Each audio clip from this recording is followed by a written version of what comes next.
My boss called a meeting to announce my replacement, my husband's girlfriend for my position that I'd held for 8 years. She had zero experience. My boss said, "We need fresh energy." Everyone avoided my eyes. I stood up, congratulated her, shook her hand, and walked out. 1 hour later, my phone started ringing, then ringing again. Those 4 words ended 8 years of my life, and Mark said them like he was commenting on the weather. "We need fresh energy." I was sitting in the main conference room surrounded by 200 CloudSync employees, watching my boss explain why I was being replaced by a woman who posted smoothie recipes on Instagram. He didn't say my name. He didn't look at me. He just kept talking about evolution and next-generation thinking and authentic brand building while I sat there trying to remember how to breathe. The woman sitting next to him, Amber, her name was Amber, smiled like she'd just won a prize. He probably thought she had. New title, Chief Brand Officer. Good salary. Corner office that used to be mine. She had no idea she was also sleeping with my husband. Or maybe she did know. Maybe that was part of the prize. Amber brings a perspective we haven't had before. Mark continued, gesturing toward her like she was a product he was unveiling. She understands how to build authentic connections with audiences in ways that traditional marketing strategies just can't achieve anymore. Traditional marketing strategies. That's what my work was now. Traditional, old, ineffective, disposable. I'd built CloudSync's entire brand from scratch. I'd written every press release designed, every campaign secured, every media relationship that put this company on the map. When CloudSync was 10 people crammed around folding tables, I was here. When we couldn't afford real marketing software, I was here. When we landed our first major client and everyone celebrated, I was the one who'd written the pitch that closed the deal. 8 years. I gave this place 8 years, and Mark was erasing all of it in one meeting with catered sandwiches and bottled water. "We're restructuring to optimize for growth," Mark said, and now he was looking at me. Finally. The pity in his eyes made me want to throw something. Vanessa has been foundational to CloudSync's success. We're grateful for everything she's built. She'll be transitioning to new opportunities. New opportunities. He made it sound like a gift, like he was doing me a favor by firing me in front of everyone I'd ever worked with. Amber stood up to speak. "I'm just so honored," she said, and her voice had that breathy quality of someone who'd never had to fight for anything. "I really believe that authentic storytelling is about connecting with people's energy, you know, and I can't wait to bring my vision to CloudSync's brand. My vision. My brand. The one I'd created when she was probably still in college learning how to use Instagram filters." I looked around the room. Jordan from my team wouldn't meet my eyes. Sarah was staring at her lap. Elena, my assistant, had tears streaming down her face but wasn't making a sound. The rest of my marketing department sat rigid like they were afraid that moving would make them complicit. But other people were nodding, smiling. A few were even clapping. Younger employees mostly. The ones who thought fresh energy mattered more than actual results. My phone buzzed in my pocket. Then again, then again. I pulled it out, slightly glanced at the screen. 23 missed calls, texts from journalists asking what was happening, screenshots of an Instagram post Amber had made this morning announcing her new role before I even knew I was losing mine. In the photo, I was visible in the background, blurry, but there. My face showed everything I was feeling right now, shock, betrayal, pain. And she'd posted it anyway. She'd turned my worst moment into her content. Mark was still talking. "We'll have transition meetings this week to discuss logistics. Vanessa will be training Amber on current campaigns and client relationships." Training her. They wanted me to train my replacement, the woman who was sleeping with my husband, the woman who'd taken my job. They wanted me to smile and be professional and hand over 8 years of work like it meant nothing. "We're asking everyone to welcome Amber and support her during this transition," Mark said. "This is an exciting evolution for CloudSync." Evolution. That's what they were calling it. Evolution required things to die so new things could grow. I was the thing that needed to die. Amber was answering questions now. Someone asked about her marketing background. She talked about building community and authentic engagement through her Instagram following. She didn't mention campaigns, strategy metrics, results. She mentioned her follower count like it was a credential. 200,000 followers. I had relationships with journalists who reached 200 million readers. I had campaigns that generated actual revenue. I had 8 years of measurable results. But I didn't have fresh energy. I had experience. And apparently experience was the problem. People were starting to clap again. Amber was smiling wider, holding up her phone, probably already planning what she'd post about this moment. Mark was nodding, looking relieved that the hard part was over. No one was looking at me anymore. I'd already been erased. I thought about standing up, thought about walking out right then, but something stopped me. Maybe pride, maybe shock, maybe the small, stupid hope that this was a nightmare I'd wake up from. Then I saw him, in the back of the room standing near the door. David, my husband. He'd come to watch. He was here for this. His eyes met mine for half a second. Then he looked away. And I understood. He wasn't here to support me. He was here to support her. But I needed to understand how I'd gotten here, how I'd missed every sign, how the life I'd carefully built had collapsed without me even noticing the cracks forming. This morning felt like it had happened in a different lifetime. I'd walked into CloudSync at 7:30 with my coffee and my laptop bag, the same way I had every morning for 8 years. The badge reader beeped green. Keisha waved from reception. Everything was normal, except it wasn't. And I'd been too blind to see it. I'd noticed the small things over the past month, but I'd explained them away. Mark avoiding eye contact in meetings, budget requests getting delayed, younger employees I'd mentored suddenly going quiet when I entered rooms, my team acting nervous like they were walking on eggshells around me. I told myself it was normal startup growing pains. Companies changed as they scaled, roles shifted, dynamics evolved. I'd been through organizational changes before. This felt different, but I couldn't put my finger on why. That morning, I'd walked past the conference room where I'd pitched our first major client 5 years ago. Back then, we'd had 10 employees and furniture from IKEA. Now we had 3 floors and 200 people. I'd been part of every stage of that growth. I'd created the campaigns that attracted investors. I'd built the media relationships that got us featured in TechCrunch and Forbes. I designed the messaging that turned CloudSync from an unknown project management tool into a recognized industry player. The media wall in the main hallway displayed all of it. Framed press coverage industry awards, conference badges from events where I'd represented the company. I'd walked past that wall every day feeling proud of what we'd built together. I didn't know Mark had already decided none of it mattered anymore. I'd stopped at Jordan's desk that morning. He was one of my best hires, a junior copywriter I'd taken a chance on 3 years ago when other companies wouldn't interview him. Now he led our entire content strategy. "Morning," I'd said. "Ready for the all-hands meeting." He'd looked up, and his face had done something strange. Not quite guilt, not quite fear. Something in between. "Yeah, should be interesting." "Do you know what it's about?" Mark didn't say. He'd looked back at his computer screen too quickly. I should have pushed. Should have asked why he looked so uncomfortable.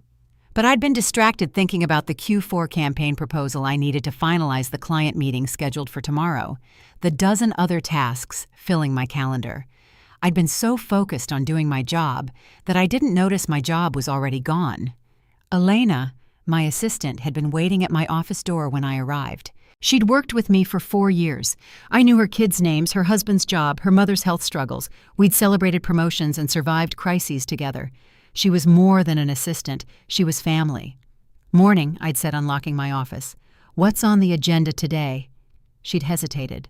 Just for a second. "The all-hands meeting at noon. Mark wants everyone there." "Do you know what it's about?" Another hesitation. "He said it's important company news." I'd assumed it was the Series C funding announcement. We'd been working toward it for months. I'd created the entire investor deck, spent weeks perfecting every slide, every message, every data point. This felt like the natural celebration of that work. I'd been so stupid. At 11:30, I'd gathered my things and headed toward the main conference room. The hallway was crowded with people moving in the same direction, but nobody was talking. Usually before these meetings, there was energy. Speculation about what Mark would announce, jokes about how long he'd talk, small conversations about weekend plans or project updates. That day everyone walked in silence, and when I passed them, they looked away. I'd taken my usual seat 3rd row center and pulled out my phone while waiting for the meeting to start. That's when I'd seen the notifications. 23 missed calls, 47 text messages, all from the past hour. Rachel Chen, the tech journalist I'd worked with for 5 years. Vanessa, what is happening? Is this real? Jennifer Wu, marketing director at a competing company. Call me. Something's wrong. Tim Rodriguez from our PR firm. We need to talk ASAP. My heart had started racing. I'd opened the next message. It was a screenshot. An Instagram post from someone named Amber Hayes posted an hour ago. The photo showed a young woman standing in CloudSync's lobby holding up her phone in a selfie. She was grinning, and the caption read, "New role alert, Chief Brand Officer at CloudSync." When you believe in yourself, the universe delivers. Chief Brand Officer, my role, my company, my lobby. And in the background of her photo, slightly out of focus, was me, walking past. My face visible for just a moment, showing confusion and pain I hadn't even known I was feeling yet. She'd posted my humiliation before I'd even experienced it. Then Mark had walked in with Amber beside him, and my entire world had started falling apart in real time. The meeting wrapped up. Mark thanked everyone for their flexibility during this transition. People started standing, gathering their things, moving toward the catered lunch like nothing had happened. I sat completely still. Around me, my team was trying to figure out what to say. Elena touched my shoulder. "Vanessa." I stood up. My legs felt shaky but held. I walked to the front of the room where Amber was talking to Mark, laughing about something completely comfortable in a space I'd built. "Congratulations," I said. My voice came out steady, strong even. Amber turned surprised. Up close, she looked even younger. Mid-20s maybe, barely old enough to understand what a career really meant. "Oh, thank you." She extended her hand. I shook it. Her grip was weak. "I'm really excited to learn from everything you've built. Learn from everything I'd built, while taking everything I'd built." "I'm sure you'll do great," I said. The lie tasted like metal. Then I turned to Mark. "I'll get my things." I walked out of this conference room, down the hallway, past my office, with my name still on the door, past the wall of press coverage I'd earned past the break room, where I'd stayed until midnight, designing our original logo, the logo that was now plastered all over Amber's Instagram feed, past Keisha, at reception, who was crying quietly into her hands. I walked through the lobby, pushed open the glass doors, crossed the parking garage, got in my car. I started the engine. My hands were shaking. I drove 3 miles to a coffee shop I'd never been to before, parked in the back corner of the lot, turned off my phone, and sat in complete silence while my entire life dissolved around me. I didn't cry. I couldn't. The shock was too complete. I just sat there staring at the dashboard, trying to understand what had just happened. 8 years. 8 years of my life. Early mornings and late nights. Weekends spent perfecting campaigns. Holidays working on crisis management. Birthdays celebrated at my desk because launches couldn't wait. Family dinners cut short because clients needed responses. Date nights canceled because emergencies demanded attention. I'd given CloudSync everything, and they'd replaced me with an Instagram influencer who posted smoothie recipes and motivational quotes. Fresh energy, that's what Mark had said. We need fresh energy. I'd built the entire foundation. But foundations weren't exciting anymore. They wanted something shiny and new. They wanted someone who understood authentic connection, even if she didn't understand strategy metrics or results. They wanted someone young enough to make them feel innovative. And apparently someone young enough to sleep with my husband was even better. After an hour, I finally turned my phone back on. The notifications exploded across my screen. 53 missed calls now, 72 text messages, emails flooding in from journalists, colleagues, former clients, people I hadn't talked to in years.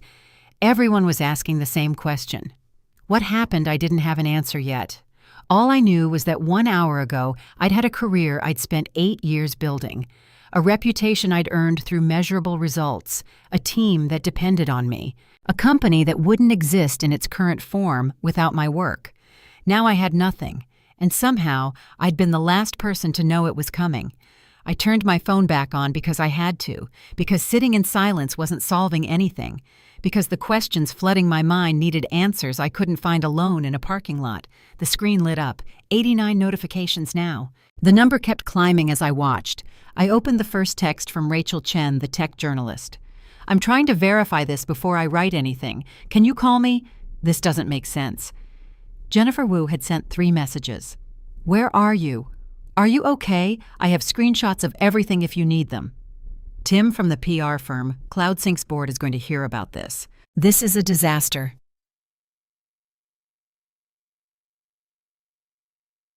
I scrolled through message after message. Former colleagues expressing shock. Industry contacts asking if the Instagram post was real. A few people I barely knew offering sympathy that felt more like curiosity.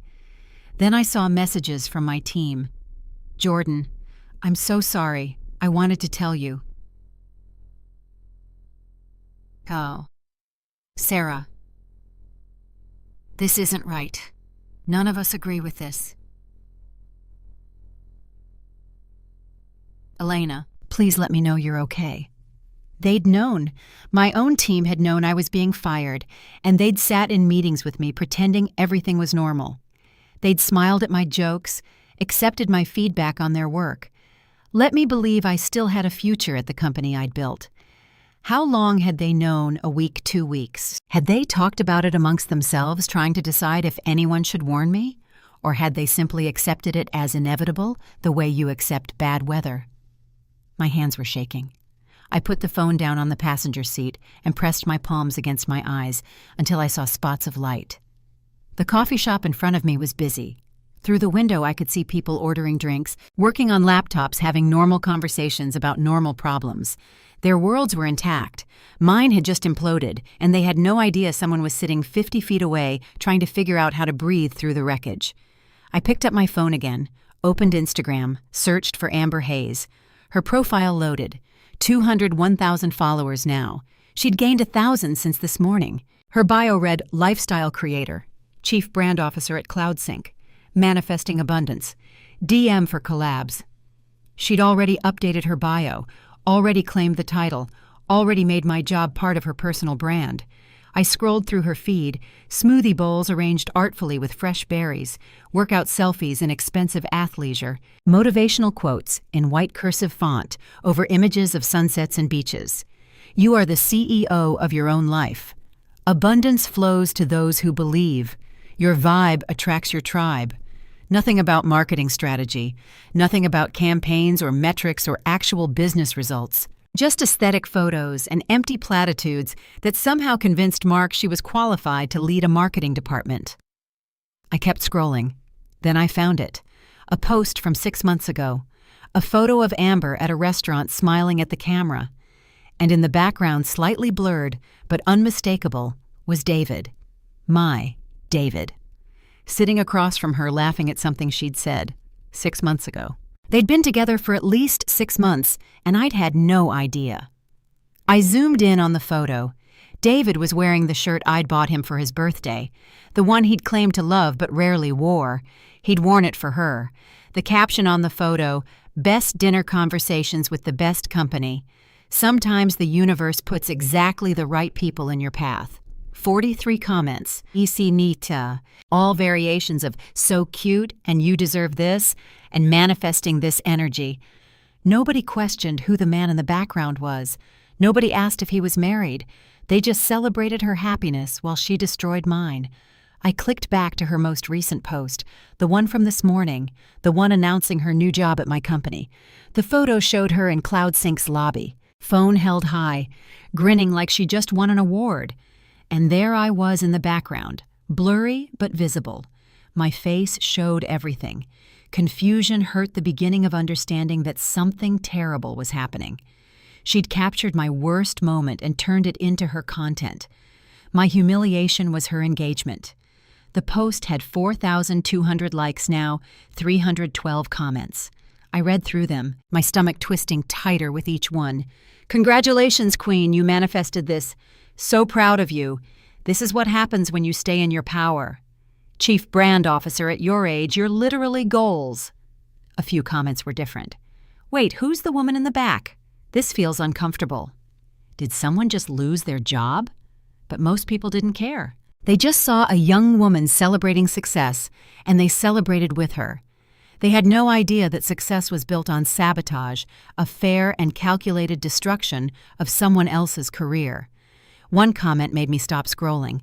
It was from a username I didn't recognize. That's Vanessa Mitchell. She built CloudSync's entire brand. This is messed up. Oh, si saim ya yokoisi. Someone knew. Someone in that sea of congratulations understood what was actually happening. I clicked on the username. The profile was private, but the bio said, Tech Marketing Professional Seattle.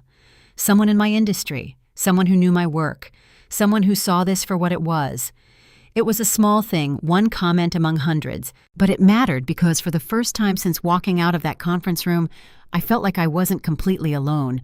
My phone rang, Mark calling. I stared at his name on the screen, feeling nothing but cold emptiness where anger should have been. I didn't answer. He called again immediately, then a text. Vanessa, we need to discuss transition logistics. Please call me back. Transition logistics. He wanted to talk about how smoothly he could erase me, how quickly I could train my replacement, how professionally I could pretend this hadn't just destroyed everything I'd worked for. Another text came through, this one from HR. Hi, Vanessa. We have your severance package ready for review. Can you come in tomorrow at 9 a.m. to discuss details? Severance package, ready for review. They'd prepared everything before telling me. They'd had lawyers draft papers, HR calculate payments, Mark rehearse his speech, all while I sat in meetings thinking my job was secure. The betrayal wasn't just that they'd fired me. It was the premeditation, the planning, the careful choreography designed to make my removal look inevitable and mutual when it was neither. I thought about the past month, the strange signals I'd dismissed Mark, avoiding eye contact, budget delays, excluded meetings, my team, acting nervous HR's repeated rescheduling of our role evolution discussion. They'd been planning this the entire time, and I'd explained away every warning sign, too focused on doing my job to notice my job was already gone. Another call. David this time. I answered without thinking. What? Vanessa? His voice was careful, like he was talking to someone unstable. I heard what happened. Are you okay? You heard what happened. I laughed and it came out sharp and bitter. You heard like you weren't there, like you didn't help make it happen. Silence on the other end. Then, I know you're upset. I saw you, David, in the back of the conference room. You came to watch. More silence. I thought it would be better if I was there for support. Support? The word felt absurd. You were there to support her, your girlfriend, the woman who just took my job. She's not my... He stopped, caught in the lie. It's complicated. It's actually very simple. You've been sleeping with her for at least 6 months. You helped her get hired at my company. You orchestrated my professional destruction so you could afford to leave me. Feel less guilty. I'm trying to understand the logic here. That's not what happened. Then explain it to me. Explain how your girlfriend ends up with my job announced at a meeting you attended, posted on her Instagram before I even knew I was being fired. Explain the logic that makes any of this accidental. He was quiet for a long time. Then, I made mistakes. I know that. But this isn't all about you, Vanessa. You've been so focused on CloudSync for years that you stopped noticing anything else. Our marriage was already over. You just didn't see it. And the accusation hit like a physical blow. He was making this my fault, my obsession with work, my failure to notice, my blindness to what was happening in my own life. And the worst part was there was truth in it. I had been focused on CloudSync. I had missed signals. I had let my marriage deteriorate while I chased campaigns and press coverage and the validation that came from professional success. But I hadn't destroyed us. I hadn't lied. I hadn't betrayed. I hadn't systematically dismantled someone else's life to make room for mine. You're right, I said quietly. I didn't see it. I didn't see that my husband was capable of this level of cruelty. I didn't see that the person I'd been married to for 19 years would help destroy my career to cover up his affair. I missed a lot of things, David, but you made sure I would. Vanessa. I hung up. The phone rang again immediately. I turned it off completely this time. I sat in that parking lot for another hour, watching people come and go from the coffee shop, living their normal lives while mine fell apart. Then I started the car and drove home to the house David and I had bought together 12 years ago, to the place that was supposed to be safe, but now felt like just another space I was about to lose. I needed to talk to Mia. I needed to figure out what she'd known while I walked through my life completely oblivious to the disaster unfolding around me. Mia was sitting on the front steps when I pulled into the driveway. She shouldn't have been home. It was only 2:30 on a Wednesday. School didn't end until 3:15, and she usually stayed late for debate practice. But there she was, backpack slumped beside her knees, pulled to her chest, face buried in her arms. I turned off the engine and sat there for a moment, watching her through the windshield. My 17-year-old daughter, who used to tell me everything, who used to run to me with every problem and triumph, now looked like she was carrying the weight of something too heavy for her shoulders. She looked up when she heard the car door close. Her eyes were red and swollen. Mascara tracked down her cheeks in dark smudges. She'd been crying for a while. "Mom," she said, and her voice cracked on the single word. I walked up the steps and sat down beside her. The concrete was cold through my slacks. "Why aren't you at school?" "I couldn't stay. After I saw—" She stopped, fresh tears spilling over. "I'm so sorry. I should have told you." My chest tightened. "Told me what?" She wiped her face with her sleeve, smearing the mascara worse. "Can we go inside, please?" We went into the house, the same house we'd lived in for 12 years, the same kitchen where we'd had 1,000 normal conversations. Everything looked exactly the same as it had this morning, but nothing felt the same. I made tea. Neither of us would drink. We sat at the kitchen table, and Mia stared at her hands like she couldn't bear to look at me. "Mia, whatever it is, just tell me." She took a shaky breath. "Dad's been lying to you about everything, and I knew. I've known for months, and I didn't tell you, and I hate myself for it." The words landed like physical blows, even though part of me already knew what was coming. "How long have you known?" "Since June, 6 months." Her voice was barely above a whisper. "I found texts on his iPad. I was borrowing it for a school project, and messages kept popping up from someone named Amber. They were—" She stopped, her face crumpling. "They were together, Mom. Like really together. The messages were— I can't even say what they said." June, 6 months ago. David and I had celebrated our anniversary in June. He'd taken me to dinner at the restaurant where we'd had our first date. He'd held my hand across the table and told me he was grateful for our life together, and the entire time he'd been texting another woman, planning a future that didn't include me. "You confronted him." Mia nodded miserably. "The next day, I showed him what I'd found. I was so angry. I told him he had to tell you or I would." "What did he say?" "He begged me not to. He said it wasn't what it looked like, that he was ending it, that telling you would destroy our family. He made me promise to give him time to figure things out." Tears were streaming down her face now. "He said if I told you it would be my fault if you guys got divorced, that you'd been through so much stress at work and this would break you. He made it sound like telling you would hurt you worse than keeping quiet." I felt something crack inside my chest. "Mia, listen to me. None of this is your fault. You were put in an impossible position." "But I should have told you. I kept waiting for him to end it like he promised, but he never did. It just got worse. He was on the phone with her all the time, late at night, in the garage, in his car. And I had to watch you trust him, watch you believe him when he said he was working late or had client dinners. I felt like I was lying to you every single day." "You were protecting yourself. That's what kids do when adults force them to keep secrets they shouldn't have to keep. But then today—" Her voice broke completely. "Today, I saw it on Instagram, her post, with you in the background looking so hurt. And I realized everyone was going to know, and you didn't even know, and it was because I kept his secret." I reached across the table and took her hand. "You are not responsible for what your father did or what happened at my job today. Do you understand me?" She squeezed my hand so hard it hurt. "There's more, something you need to hear. More." She pulled out her phone with her free hand, fingers shaking as she scrolled through her recordings. "Last Tuesday, Dad was in the garage on the phone. I don't even know why I recorded it. I just felt like I needed proof that I wasn't crazy, that this was really happening. She pressed play.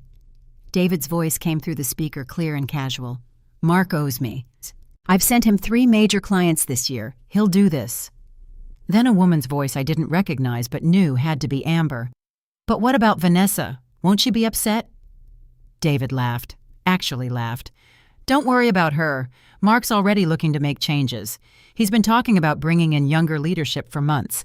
I'm just giving him the solution he didn't know he needed. You'll get the title, the salary, everything. And when she finds out about us, she won't.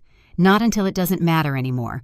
By then you'll be established at CloudSync and we can deal with the fallout on our terms. This way we both get what we need.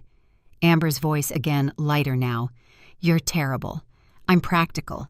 I'm fixing 2 problems at once. You need a real job with real money. I need to be able to afford to leave without destroying myself financially. This solves both. The recording ended. 2 minutes and 17 seconds that explained everything. I sat there staring at Mia's phone, my mind struggling to process what I just heard. This wasn't an affair that accidentally intersected with my job. This was planned, orchestrated. David had used his business connections to get Amber hired specifically so he could afford to leave me. He destroyed my career as an exit strategy. Mom. Mia's voice was small and scared. Say something, please. Send me that recording. What? The recording. Send it to me right now. She did her hands fumbling with her phone. My phone buzzed with the file. I saved it immediately, backed it up to 3 different places. Are you going to... Mia started, then stopped. What are you going to do? I didn't answer because I didn't know yet. My mind was racing, connecting pieces I'd been too blind or too trusting to see before. David's company sent referrals to CloudSync. That's how tech sales worked. Everyone networked, everyone traded leads. But that networking created leverage. David had leverage over Mark. He'd used that leverage to get Amber hired, and I'd been so focused on my own work, so confident in my value to the company, that I'd never seen it coming. Mark hadn't just decided I was too old or too traditional. David had positioned me that way, had probably spent months planting seeds with Mark about how the company needed fresh thinking and younger perspectives, had made removing me seem like Mark's idea when it was David's plan all along. Mom, you're scaring me. I looked at my daughter. She looked so young suddenly, too young to have carried this secret for 6 months, too young to have been weaponized by her own father to keep his lies intact. I'm not mad at you, I said clearly. I need you to know that. You did nothing wrong. But I should have. No, you were 16 years old and an adult you trusted manipulated you into keeping a secret that protected him and hurt me. That's not your fault. That's his. She started crying again, harder this time. I moved my chair next to hers and pulled her into a hug. She collapsed against me the way she used to when she was little and had nightmares. I kept thinking he would stop, she sobbed into my shoulder. I kept thinking he'd realize what he was doing was wrong and he'd end it and tell you the truth and we could fix it. But he never did. He just kept lying and lying and lying. I know.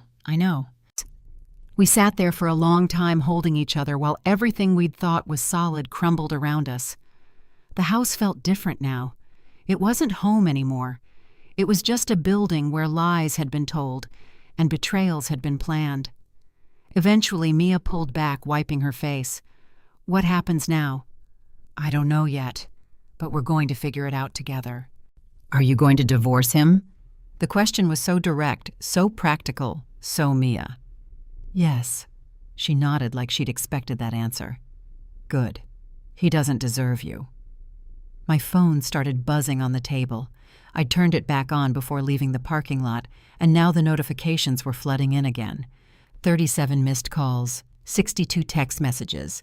I picked it up and started scrolling. More messages from journalists, more from colleagues, several from Mark, each one more urgent than the last. 3 from HR about scheduling my transition meeting. Then I saw one from Jennifer Wu. Call me now. Amber is posting videos of CloudSync's office, and there's confidential information visible. This is a disaster.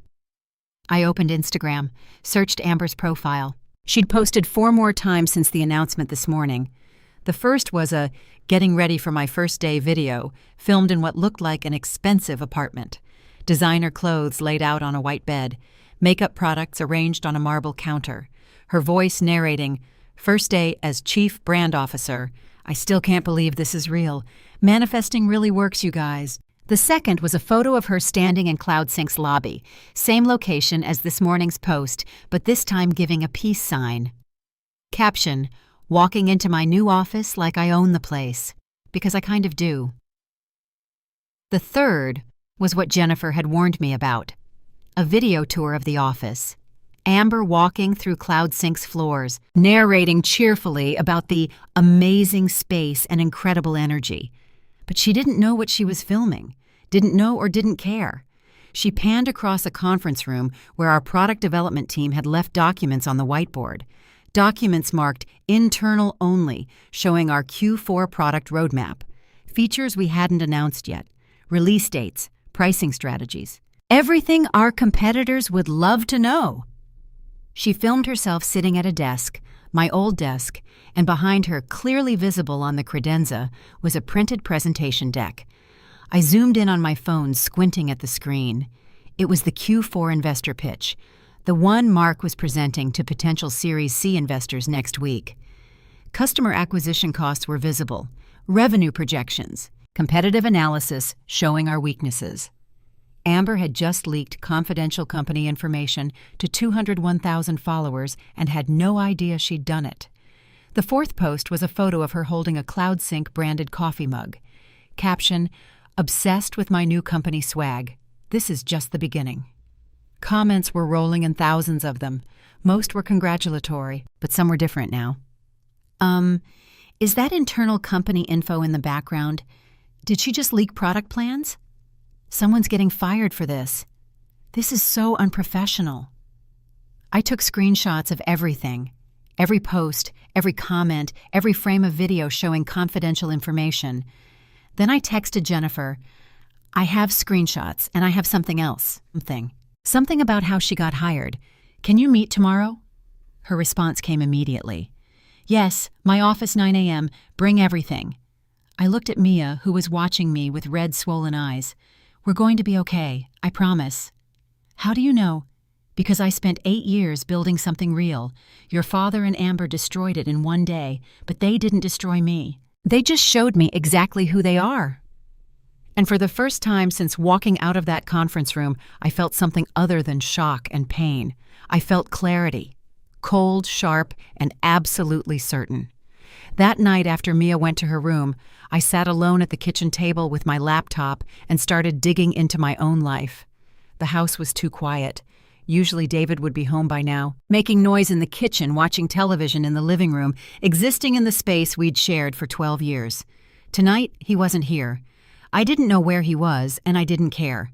I opened our joint bank account, something I hadn't checked carefully in months, maybe longer. David handled most of the day-to-day finances. I made more money.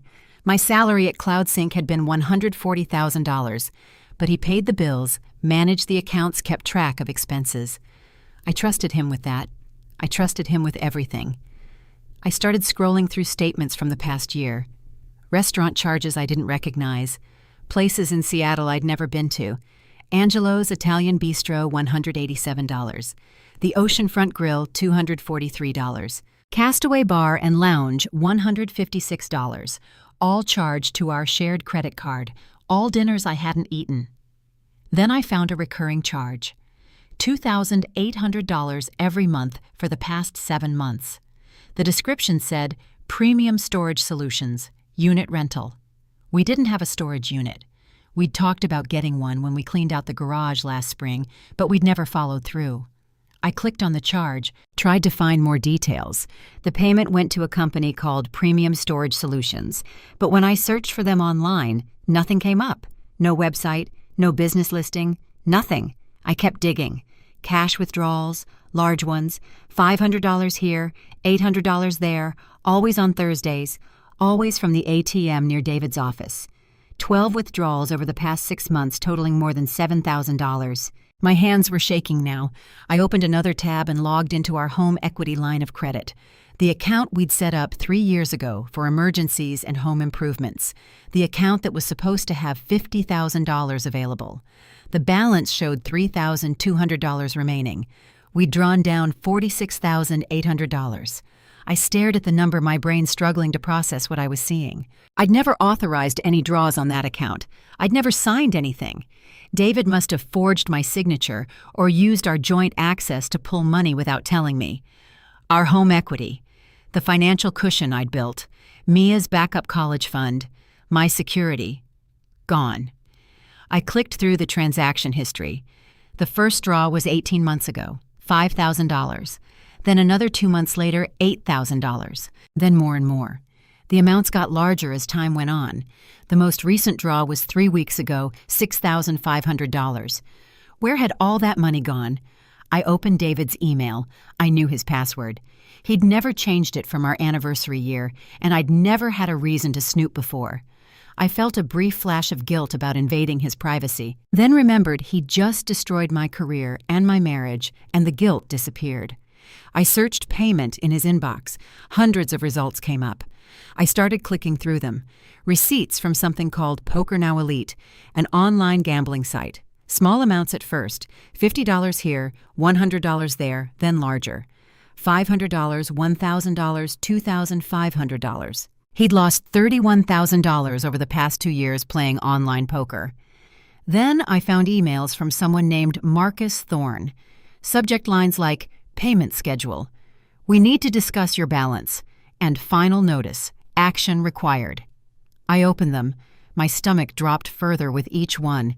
Marcus was calling in David's gambling debts. The tone started professional, but got progressively more threatening. I've been patient, but I need payment by end of month. Interest is accumulating daily. This will affect your professional reputation if not resolved soon. David owed someone named Marcus Thorne $47,000. I kept searching, found emails between David and Amber, not the romantic ones Mia had seen, financial ones, then more receipts. David sending Amber $2,800 every month since March, 7 months of payments totaling $19,600, the same amount as our storage unit charges. He'd been paying her rent with our money while planning to get her hired at my company. There were other payments too, furniture for her apartment, a car repair, her phone bill, parking tickets. David had been funding her entire life with money from our home equity line while systematically destroying my career. I sat back from the laptop, feeling sick. The scope of the deception was staggering. This wasn't just an affair. It was financial fraud. It was theft. It was calculated and sustained and completely deliberate. Then I found something that made everything worse. An email from 3 months ago. Marcus Thorne to David. Subject line, proposal. I opened it. David, I have a solution that benefits both of us. I've been consulting with tech startups for the past few years, helping them optimize growth strategies. CloudSync is exactly the kind of company I'm targeting for my next engagement. If you can get Mark to meet with me and consider bringing me on as an advisor, I'll reduce your debt by $15,000. I need a foothold in a solid Series B company. CloudSync is perfect. Let me know if you can make this happen. David's response, I can make that happen. I have leverage with Mark through client referrals. Let me work on it. Another email 2 months later. Marcus, another email. How's it going with the CloudSync connection? David, better than expected. Mark is concerned about marketing effectiveness. I've been planting seeds about needing younger leadership with social media expertise. I think I can get Amber hired there, which would position you perfectly. Once she's established, you come in as a growth consultant. Mark will trust the recommendation because it comes through internal channels. Marcus, and Amber is on board David. She doesn't need to know the full picture. She just knows I'm helping her get a job that pays well. Once she's in, you make your move. My debt gets cleared. You get your consulting gig. Everyone wins. Marcus. Except your wife. David. My wife will be fine. She's talented. She'll land somewhere else. And honestly, our marriage has been over for a while. This just accelerates the inevitable. I read the emails 3 times. Then I read them again. Each time they got worse. Marcus Thorne wasn't just a debt collector. He was running some kind of corporate infiltration scheme. He got people into debt, then leveraged that debt to get access to companies. David wasn't just cheating on me and destroying my career. He was helping a con artist infiltrate CloudSync. I searched Marcus Thorne online. His LinkedIn profile listed him as an independent business consultant specializing in growth strategy and operational optimization for emerging tech companies. I dug deeper, found a Reddit thread from 2 years ago. A startup founder warning others about a consultant who'd extracted proprietary information and then disappeared before the company collapsed. The consultant's name wasn't mentioned, but the description matched. Another article from a tech blog about a startup that suffered a data breach and was acquired at a fire sale price shortly after bringing on a mysterious growth advisor. No names, but the timeline matched Marcus's LinkedIn employment history. He was a corporate saboteur. He infiltrated companies, extracted valuable information, then either sold it to competitors or positioned himself for acquisition payouts. And David had just helped him get access to CloudSync. Amber was the entry point. Too naive or too self-absorbed to realize she was being used. David was the facilitator trading my career and his integrity to clear his gambling debts. And I was the obstacle who'd been surgically removed to make the whole scheme work. I closed the laptop and sat in the dark kitchen, my mind working through everything I'd discovered. David hadn't just betrayed me personally. He'd committed fraud against our family finances. He'd enabled corporate espionage. He destroyed my career not because he'd fallen in love with someone else, but because he needed me gone to make his schemes work. And Mark had been so desperate for his Series C funding, so convinced that younger leadership would attract investors, that he'd never questioned why David was suddenly so interested in CloudSync's hiring practices. They'd all used each other. David used Mark's desperation. Marcus used David's debt. Amber used her relationship with David. And I was the one who paid the price for all of it. My phone buzzed. A text from David. "We need to talk. I'm staying at a hotel tonight, but we should meet tomorrow." I stared at his message. He thought he could control the narrative, thought he could explain this away, make it sound reasonable, position himself as the victim of circumstance rather than the architect of destruction. He had no idea what I knew, what I'd found, what Mia had given me. I didn't respond. Instead, I opened a new document on my laptop and started organizing everything. Bank statements showing the drained home equity line receipts, showing payments to Amber, emails showing the Marcus Thorne scheme, screenshots of Amber's Instagram posts leaking confidential information, Mia's recording of David discussing the plan. I created folders, made copies, backed everything up to 3 different cloud storage accounts. I didn't know exactly what I was going to do with all this information yet, but I knew I needed it protected. I knew I needed leverage, because the only thing worse than being destroyed is being destroyed and having no way to prove what happened. Around midnight, I finally stood up from the table. My back ached from sitting so long, my eyes burned from staring at screens, my head throbbed with information overload. I walked upstairs and checked on Mia. She was asleep finally, her face still puffy from crying. I stood in her doorway for a long moment watching her breathe, feeling rage on her behalf that her father had weaponized her love and loyalty against both of us. Then I went to my own bedroom, the bedroom I'd shared with David for 12 years. I looked at his side of the bed, his nightstand, his dresser, with his clothes still in it, and felt absolutely nothing. Not anger, not grief, not even hatred. Just a cold, clear certainty that I was done being the person things happened to. Starting tomorrow, I was going to be the person who made things happen. I woke up at 5 a.m. Thursday morning with absolute clarity about what I needed to do. The rage from last night had crystallized into something more useful, something strategic. I'd spent years building marketing campaigns, understanding audience psychology, knowing exactly how to position information for maximum impact. Those skills didn't disappear just because I'd lost my job. I made coffee and opened my laptop at the kitchen table before the sun came up. I started making a list of everyone I needed to contact. Not to complain, not to vent, but to carefully, deliberately rebuild my professional foundation while documenting everything that had happened. First call went to Rachel Chen, the tech journalist. She answered on the second ring, her voice alert, despite the early hour. "Vanessa, I've been hoping you'd call. Are you okay?" "I'm fine. I need to give you a statement before you write anything." "Of course, go ahead." I kept my voice steady, professional. "I'm grateful for my 8 years at CloudSync and proud of what we built together. The company is evolving, and I'm confident in their direction moving forward. I'm excited to explore new opportunities in fractional marketing leadership and consulting." Silence on the other end. Then, "That's very diplomatic. But off the record, what actually happened? Off the record, I was replaced by someone with no marketing experience who's currently leaking confidential company information on Instagram. But on the record, I'm taking the high road. Rachel laughed, but it wasn't a happy sound. I saw those posts. Half the tech community is talking about them. The girlfriend angle is making it worse. I'm not commenting on that. Smart. For what it's worth, everyone I've talked to thinks CloudSync made a massive mistake. Mistakes have consequences. I'm just making sure I'm not around when those consequences hit. After we hung up, I called Jennifer Wu. She picked up immediately. Finally. I've been worried sick. Are you coming in this morning? Yes, 9 o'clock your office. I have everything you asked for. Good. Bring the screenshots. Bring the recording. Bring whatever else you found. We need to talk strategy. Next, I updated my LinkedIn profile. Changed my headline to Marketing Leader Available for Fractional CMO Engagements, specializing in brand strategy and growth marketing. I didn't mention CloudSync in the headline. Didn't need to. My entire profile showed 8 years of results press coverage campaign metrics, awards, client testimonials. The work spoke for itself. I posted a brief update. After 8 years of building CloudSync's brand from the ground up, I'm excited to start a new chapter focusing on fractional CMO work.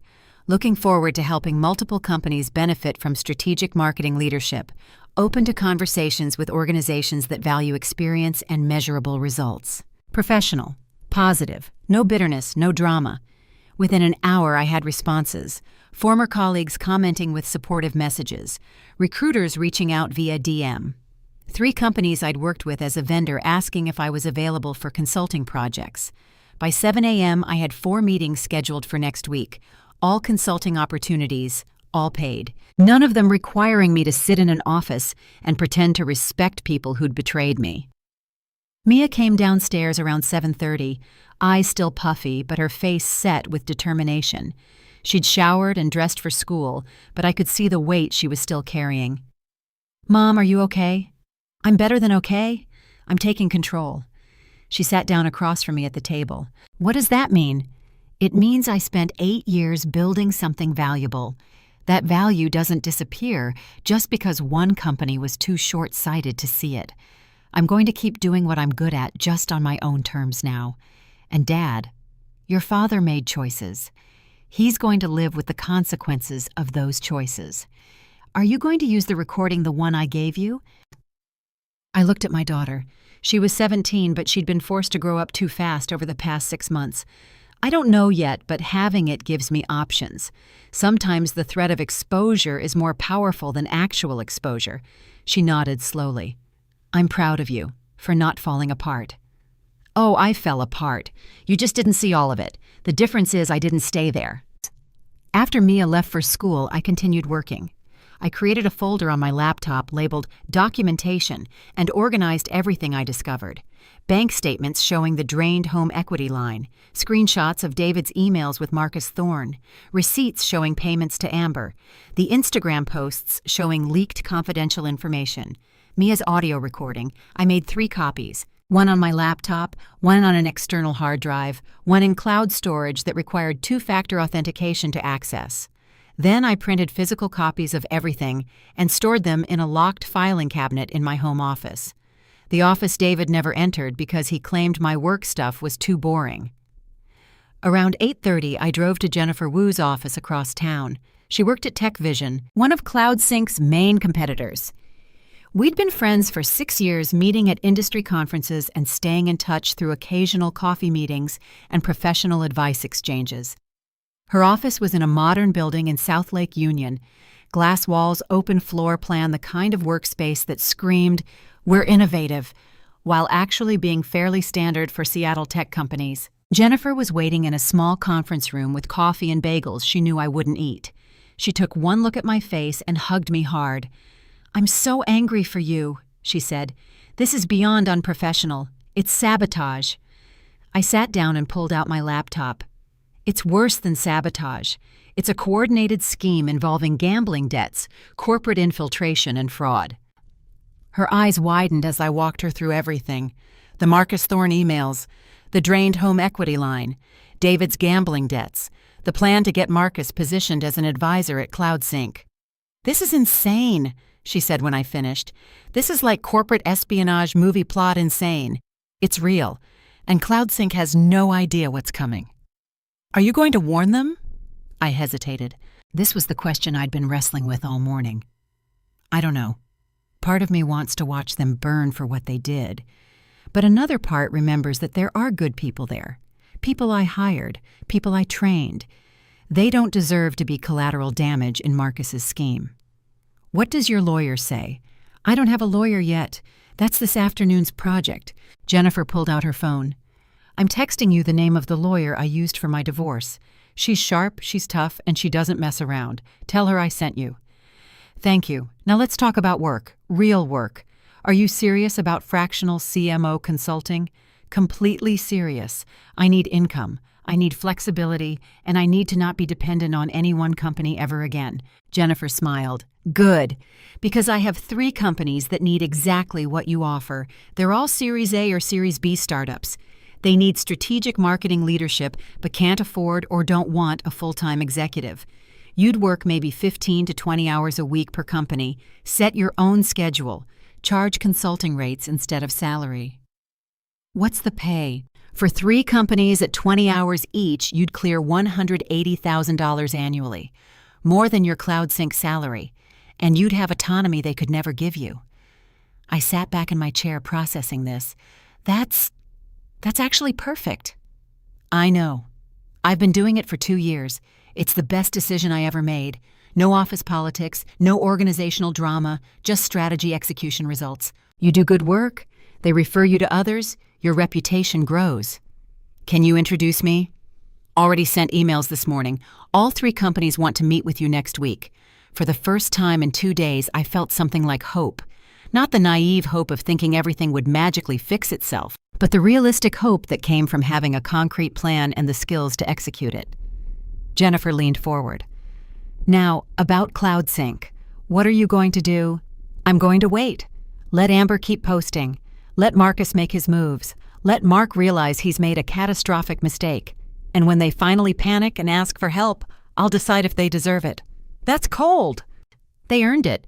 We talked for another hour about logistics rates, contract structures, how to position myself in the market."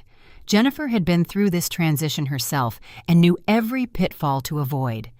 When I left her office around 11 o'clock, I felt steadier than I had since walking out of that conference room. I had a plan. I had options. I had people who valued my expertise. I drove to a law office downtown and met with Amanda Pierce, the divorce attorney Jennifer recommended. She was in her 50s, gray hair pulled back in a neat bun, eyes sharp and assessing. I spent 90 minutes walking her through everything: the affair, the financial fraud, the drained home equity, the gambling debts Mia's recording the scheme with Marcus Thorne. Amanda took notes the entire time, her expression getting darker as the story unfolded. "This is one of the more complicated cases I've seen," she said when I finished. "But you've documented everything beautifully. That's going to make my job much easier." "What happens now?" "Now we file. Immediately. We freeze the joint account so he can't drain anything else.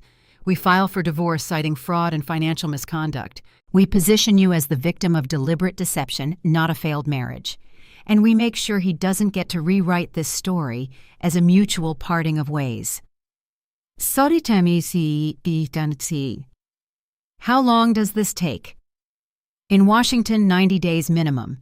Realistically, 6 months to a year given the complexity. But we file immediately to establish timeline and intent."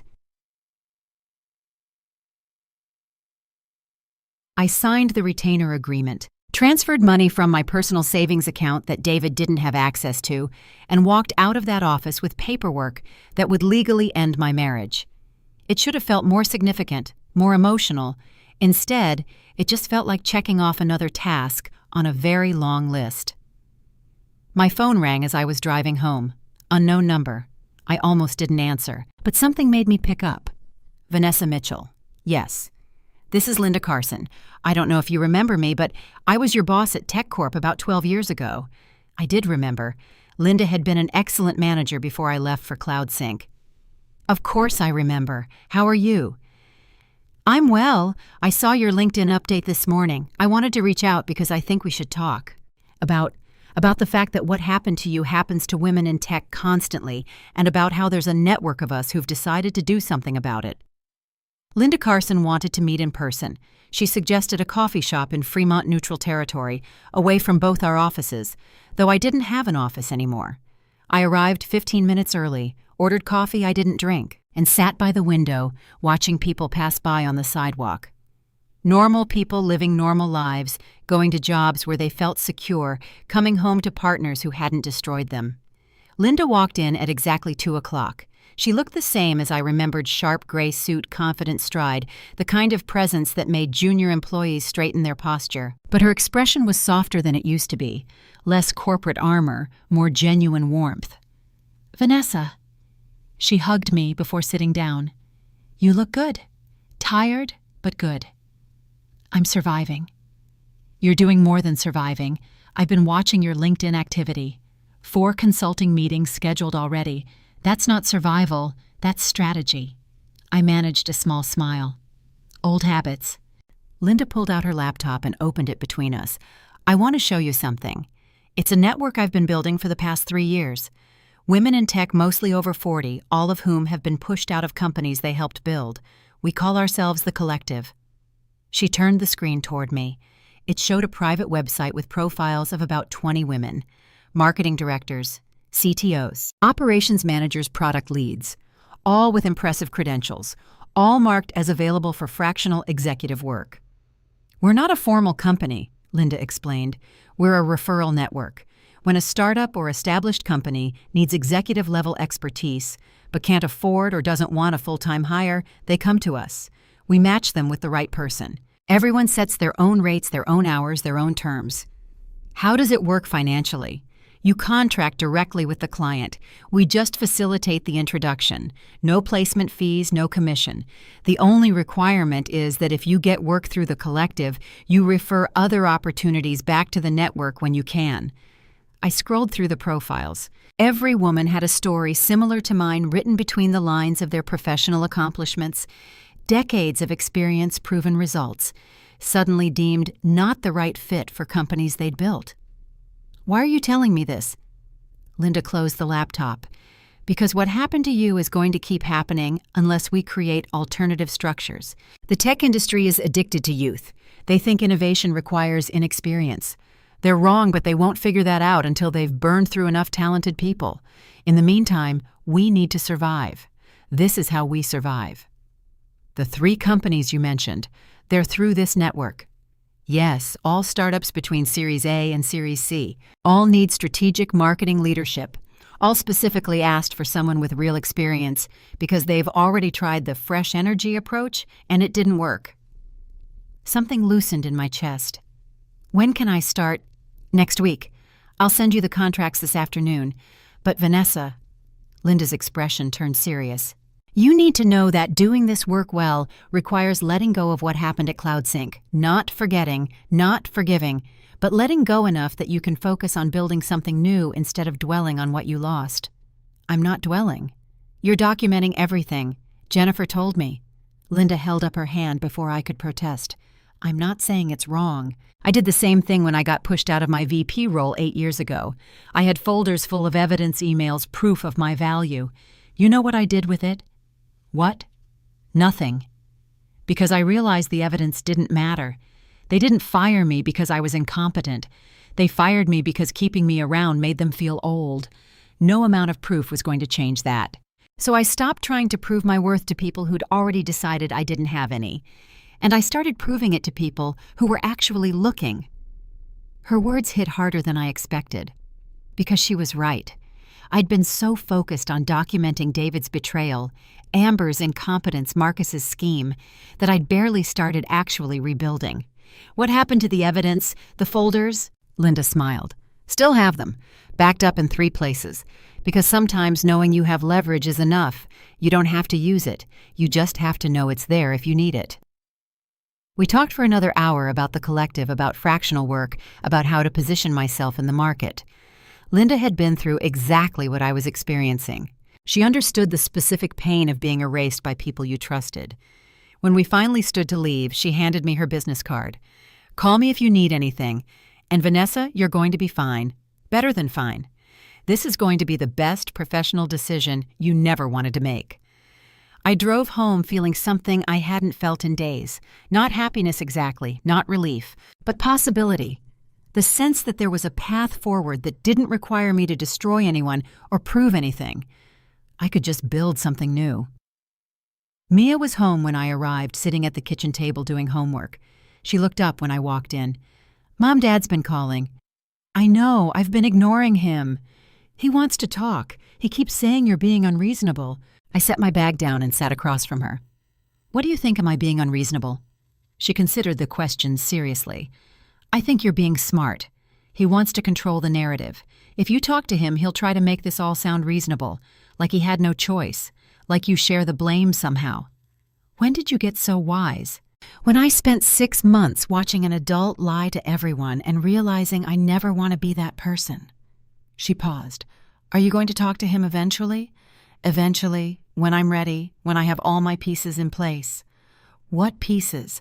I thought about the divorce papers Amanda was filing, the consulting contracts Linda was sending, the documentation folder on my laptop with evidence of everything David had done, the network of women who understood exactly what I was going through. The pieces that mean I'm walking into that conversation from a position of strength, not desperation. My phone buzzed, a text from an unknown number. "This is Tim from CloudSync's PR firm. We have a situation. Can you call me? It's urgent." I showed Mia the text. "What do you think this is about?" "Amber probably did something else stupid." I called Tim. He answered on the first ring, his voice strained. "Vanessa, thank God. We need your help." "With what?" Amber posted another video. This one's worse. She filmed a strategy session where Mark was discussing the Series C pitch. The entire financial model is visible on the screen behind her, plus customer churn data, plus competitive weaknesses. It's been live for 3 hours and has 50,000 views. I closed my eyes. "And you're calling me why?" "Because Mark is panicking. The board is furious. Our lead investor saw the video and is threatening to pull out of the Series C discussions. We need crisis management, and you're the only person who knows how to handle this." "I don't work there anymore, Tim." "I know, but we need you. Mark wants to hire you back as a consultant, emergency rates, whatever you want." I looked at Mia, who was watching me with wide eyes. "Tell Mark I'll think about it. I'll have an answer for him tomorrow." "Tomorrow, Vanessa? This is happening now." "Tomorrow, Tim. That's the best I can do." I hung up. Mia was staring at me. "You're going to help them after everything." "I don't know yet. I need to think about whether they deserve help or whether they deserve to learn this lesson the hard way." Another text came through. This one from Jennifer. "Did you see Amber's latest video? Half of tech Twitter is talking about it. CloudSync's reputation is tanking in real time." Then another from Rachel Chen. "I'm writing an article about the dangers of hiring for culture fit over competence. Can I quote you?" Then one from Elena, my former assistant. "Please come back. Everything is falling apart. Amber doesn't know what she's doing, and Mark won't admit he made a mistake. We need you." I set my phone face down on the table. This is what Linda meant about letting go. I could spend the next month watching CloudSync implode and feeling vindicated, or I could spend it building something new. "Can't you do both?" Mia asked. I laughed despite everything. "Maybe, but one of those paths leads somewhere I want to be. The other just leads to more anger." That night, I sat at my kitchen table with my laptop and reviewed the consulting contracts Linda had sent. 3 companies, 60 hours a week total, $180,000 for 6 months with possibility of extension. Real work solving real problems for people who actually wanted my expertise. I signed all 3 contracts, sent them back, and scheduled my first meetings for Monday and Tuesday. Then I opened the folder labeled Documentation and looked at everything I'd collected. Bank statements, emails, screenshots, audio recordings, proof of David's betrayal and Marcus's scheme and Amber's incompetence. Linda was right. Having the evidence mattered, but using it had to be a strategic choice, not an emotional reaction. I made a decision. I would help CloudSync, but not because they deserved it. I would help them because there were good people there who didn't deserve to lose their jobs because of Mark's bad judgment. People like Elena and Jordan and Sarah who'd been caught in the middle of something they hadn't created. But I would help them on my terms and my rates for a limited time. And I would make sure everyone knew exactly what my expertise was worth. I texted Tim back. I'll consult for CloudSync for 2 weeks maximum, $500 per hour, 20-hour minimum commitment payment up front. I solve the immediate crisis and train someone to handle ongoing issues. Then I'm done. If Mark agrees to these terms, have him email me directly. Tim's response came immediately. He'll agree. Thank you. I set my phone down and looked at the contracts I just signed at the documentation folder I'd carefully built at the path forward I was choosing. Maybe this wasn't revenge. Maybe it was something better. Maybe it was reclaiming my value on my own terms and refusing to let anyone else define my worth ever again. Mark's email arrived at 6 a.m. Monday morning, 3 days after I'd agreed to consult. Terms accepted. Wire transfer confirmation attached. Can you start today? Situation is critical. I was already awake working on a campaign strategy for one of my new clients, a healthcare software startup that actually valued experience over Instagram followers.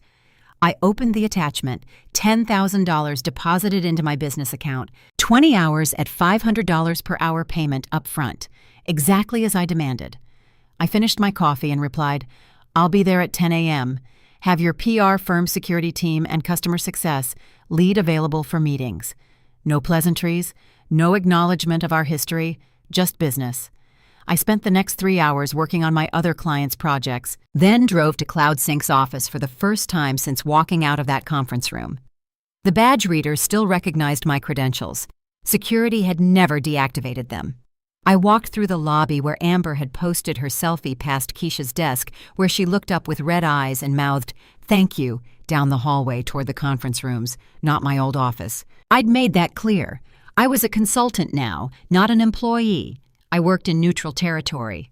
Mark was waiting in conference room B with Tim from the PR firm and 2 people I didn't recognize, a woman in her 30s who introduced herself as the new head of security, and a man about my age who was apparently the customer success director. Mark looked like he'd aged 5 years and 3 days, dark circles under his eyes, tie loosened, the confident CEO energy completely gone. "Vanessa, thank you for coming." He extended his hand. I didn't shake it, just set my laptop on the table and sat down. Let's talk about the damage. The security director pulled up a presentation. The data breach had exposed information from approximately 3,000 customer accounts. Not passwords or payment information, thankfully, but company data, user activity logs, and internal project details. Customers were furious. 3 major clients had already canceled contracts. The Series C investors had put discussions on hold indefinitely. How did this happen? I asked, though I already knew. The security director glanced at Mark, who nodded reluctantly. Product roadmap information was leaked through a social media post. The post showed our development timeline, including security vulnerabilities we were planning to patch in our next release. Someone exploited those vulnerabilities before we could fix them. Amber's Instagram video. Awkward silence. Then Mark said quietly, "Yes." "Where is she now?" "Gone. We terminated her employment the day the breach was discovered. And no one thought to monitor what she was posting. No one reviewed her content before she leaked confidential information to 200,000 followers." More silence. Finally, Tim spoke. "We assumed she understood basic confidentiality protocols. We were wrong." I wanted to say, "I told you so." I wanted to list every warning sign they'd ignored, every red flag they dismissed, because Amber had fresh energy and I was too traditional. But that wouldn't solve their current crisis. "What do you need from me?" Mark leaned forward. "Crisis management, media strategy, customer retention messaging. We need to rebuild trust, and we need to do it fast." I spent the next 6 hours drafting statements, coaching Mark for media interviews, creating a customer communication plan, and developing a roadmap for rebuilding their reputation. The work was familiar. I'd done crisis management before, but this time felt different because I had no emotional investment in the outcome. I was solving a puzzle, not saving something I'd built. Around 4 p.m., While reviewing system access logs with the security director, I found something interesting. "Who's Marcus Thorne?" She pulled up the file. "External consultant. He was here briefly as a growth advisor. When was he here?" "Started the same day as AH, the former chief brand officer. Left 3 weeks later, right before the breach went public." I looked at the access logs. Marcus had been granted system permissions that gave him access to financial projections, customer data, and internal strategy documents. Things a growth advisor might legitimately need to see. Except he downloaded all of it 2 days before the breach was announced. Who approved his access? She scrolled through the authorization records. The chief brand officer granted initial access. Then it was extended by... She paused. By Mark. I looked at Mark across the conference room. He was on the phone with an investor. His voice strained, promising the situation was under control. He had no idea what had actually happened. He thought this was about Amber's social media incompetence.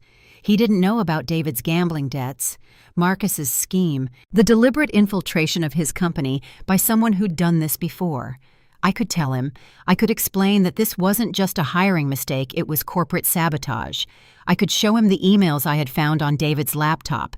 The pattern of Marcus's previous jobs ending in data breaches and fire sale acquisitions, or I could finish my contract, collect my payment, and let him figure it out on his own.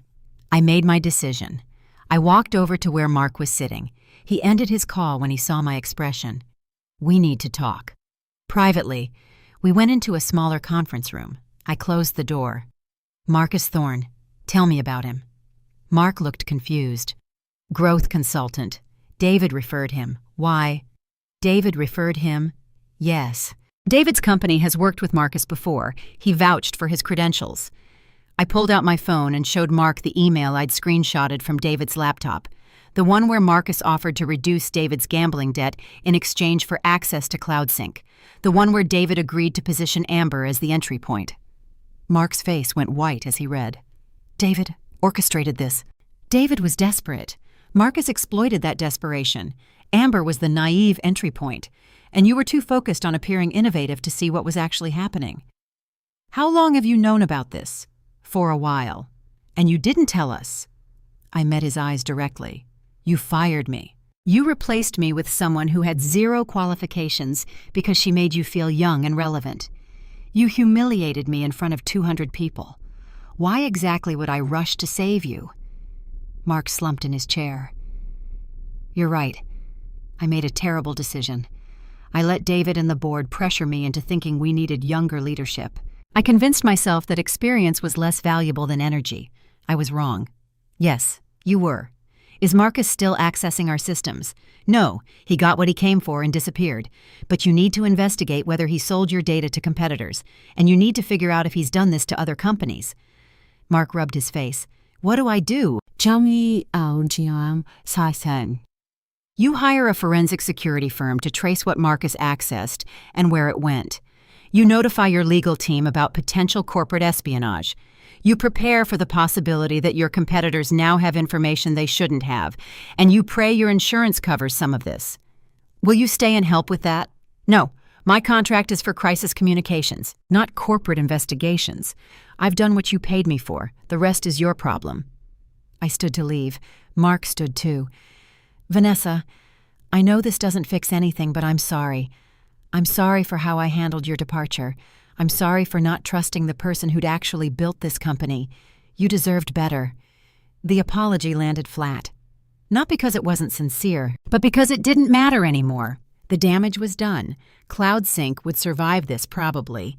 They'd implement better security, hire people who actually knew what they were doing, learn expensive lessons about valuing substance over style, but I wouldn't be there to see it, and I didn't care. Goodbye, Mark. I walked out of CloudSync for the second time, but this time I wasn't devastated. I was done. Finished.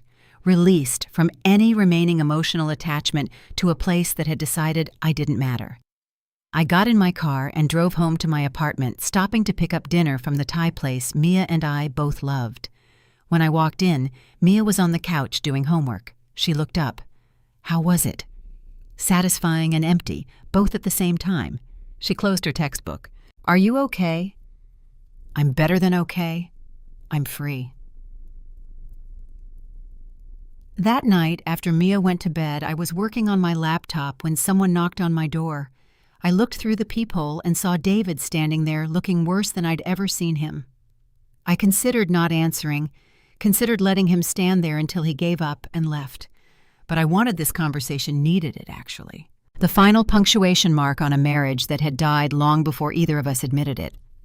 I opened the door. What do you want? Can we talk, please? I stepped aside and let him in, but I didn't offer him a seat. We stood in my small living room facing each other like strangers. I lost my job, he said. My company found out I shared client information to help get Amber hired. They fired me for breach of ethics. That's unfortunate. Amber's gone. She broke up with me the same day she got fired from CloudSync, blocked my number, moved back to California, won't return my calls. Also unfortunate. Marcus is threatening me again. The debt's still there. He got what he wanted from CloudSync and now he wants the rest of his money. I don't have it. I don't have anything. I looked at the man I'd been married to for 19 years, the man who destroyed my career to fund his girlfriend, the man who'd lied to our daughter and weaponized her love, the man who'd stood in the back of that conference room and watched me get humiliated. I felt nothing, not anger, not pity, just profound indifference. Why are you telling me this? Because I'm sorry. I made terrible choices. I was desperate and stupid and I hurt everyone who mattered. But we've been together 19 years, Vanessa. That has to mean something. It does mean something. It means I wasted 19 years trusting someone who was willing to destroy me to solve his own problems. That's not fair. You were so focused on your career. Don't. I cut him off. Don't you dare make this about my work. You didn't destroy my career because I was too focused on CloudSync. You destroyed it because you needed me out of the way. There's a difference. I walked to my desk and pulled out an envelope. The divorce papers Amanda had prepared. Sign these. I'm keeping the house. You're taking your debt. I'm done. David stared at the papers. You're serious. Completely serious. We can work this out. We can go to counseling. We can... David, you helped a con artist infiltrate my company. You traded my career for your girlfriend's job. You drained our home equity to pay her rent. You made our daughter lie for you for 6 months. There's no working this out. There's just ending it with whatever dignity we have left. He started crying, sobbing. I didn't mean for it to go this far. I thought I could handle everything. You thought you could have everything. The affair, the money, the clean exit. You thought you could erase me and rewrite history and no one would hold you accountable. You were wrong. I opened the door. Goodbye, David. He looked at me one more time, searching my face for something. Forgiveness, maybe? Or at least anger.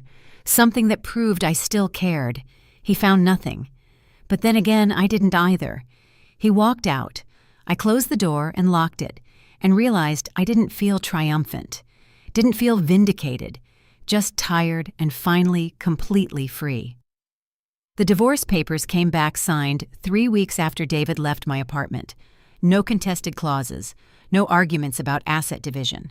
He took his debt, I kept the house, and we both walked away from a marriage that had been dead long before either of us admitted it. I didn't feel relief when I opened the envelope. Didn't feel grief either. Just a quiet acknowledgement that this chapter was finished and another one had already begun. By then, I'd been working as a fractional CMO for 4 months. The rhythm of it surprised me with how natural it felt. Mondays, I worked with a healthcare software startup, helping them refine their messaging for hospital administrators. Tuesdays and Thursdays were for an e-commerce platform targeting small business owners, building their content strategy from scratch. Wednesdays, I consulted for a financial services company that needed someone who understood both digital marketing and traditional relationship building. I worked from coffee shops mostly, sometimes from my apartment when I needed quiet for strategy sessions, occasionally from co-working spaces when I wanted the energy of other people working around me. I set my own hours, took Fridays off, completely started each morning with a run instead of rushing to an office where people would judge my worth by my arrival time. The money was good, not CloudSync salary, but $160,000 annually for about 30 hours of work per week. More than enough, especially without David draining our accounts for poker losses and his girlfriend's rent. I paid off the remaining home equity debt. In 4 months, started rebuilding Mia's college fund and put money into savings for the first time in years. But the real revelation wasn't financial. It was discovering I actually loved this work in a way I'd never loved the corporate version. Each client got my best thinking without the politics. I solved their specific problems, trained their teams, delivered results, and moved on. No office drama, no fighting for budget, no wondering if some executive was going to replace me because I made them feel old. My clients valued experience because they'd already tried the alternative. They'd hired young marketers with big social media followings and watched campaigns fail because enthusiasm couldn't replace strategy. They came to me wanting someone who'd actually built things before, who understood that marketing was about human psychology and business metrics, not just aesthetic content and follower counts. One Tuesday morning in March, 6 months after walking out of CloudSync, I got a LinkedIn message from someone I didn't know. "Hi Vanessa, my name is Patricia Moreno. I'm a former CTO who was pushed out of a startup last year for being too technical when what they really meant was too old. I saw your story through mutual connections. Would you be open to coffee? I think we have a lot to talk about." We met the following week at a cafe in Capitol Hill. Patricia was 56, sharp-eyed with silver hair she didn't bother dyeing, and a directness I appreciated immediately. "I got replaced by a 29-year-old who'd never built a development team in his life," she said after we ordered. The board called him a digital transformation expert. His main qualification was that he'd worked at Google for 18 months as a junior engineer. How long did he last? 4 months. Then they came crawling back asking me to consult. I told them my rate was triple what they'd paid me as CTO. They paid it. I laughed. "Good for you." "The thing is," Patricia continued, "this isn't rare. This is everywhere. I know at least a dozen women who've had nearly identical experiences. We're all talented, all have proven track records, all got pushed out for younger, less experienced people. And we're all doing fractional or consulting work now because the corporate world decided we weren't valuable anymore. It's like they think expertise expires after 40. Exactly. So I've been thinking, what if we formalize this, create a network of experienced executives who do fractional work? We could refer clients to each other, share resources, maybe even market ourselves collectively. Over the next hour, Patricia introduced me to the concept that would become the Rebuild Collective. She'd already connected with 4 other women, all in their 40s, 50s, and early 60s, all pushed out of tech companies they'd helped build, all rebuilding on their own terms. We started meeting monthly, just the 6 of us at first, gathering in someone's living room or a quiet corner of a restaurant, sharing war stories and client leads. Patricia had been a CTO, Sandra Kim had been a VP of operations, Maria Vasquez had led product development, Carmen Rodriguez had run customer success, and me with my marketing background. We were all good at what we did, really good. We'd just been discarded by companies that confused age with obsolescence.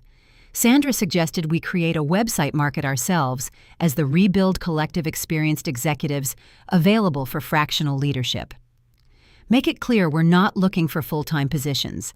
We're offering expertise on demand. We built the site together, wrote articles about the value of experience, got ourselves interviewed by business publications about age discrimination in tech. We positioned ourselves not as victims, but as solutions to a problem companies were creating for themselves by prioritizing youth over competence. And slowly, companies started reaching out. Startups that had hired inexperienced leaders and watched their operations fall apart. Established companies that needed strategic guidance without corporate politics.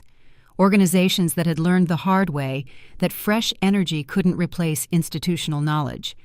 The collective grew 10 women by summer, 15 by fall, each with deep expertise in different areas, each available for project work, each refusing to accept that their careers were over just because someone had decided they weren't young enough anymore. We referred work to each other constantly. When a client needed operations help, I sent them to Sandra.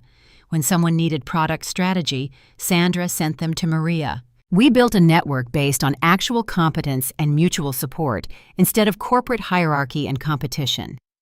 For the first time in my professional life, I had colleagues who genuinely wanted each other to succeed, who shared resources without fear, who celebrated wins without jealousy, because we'd all been through the same fire and came out understanding that we were stronger together than we ever were fighting for scraps in corporate environments that didn't value us.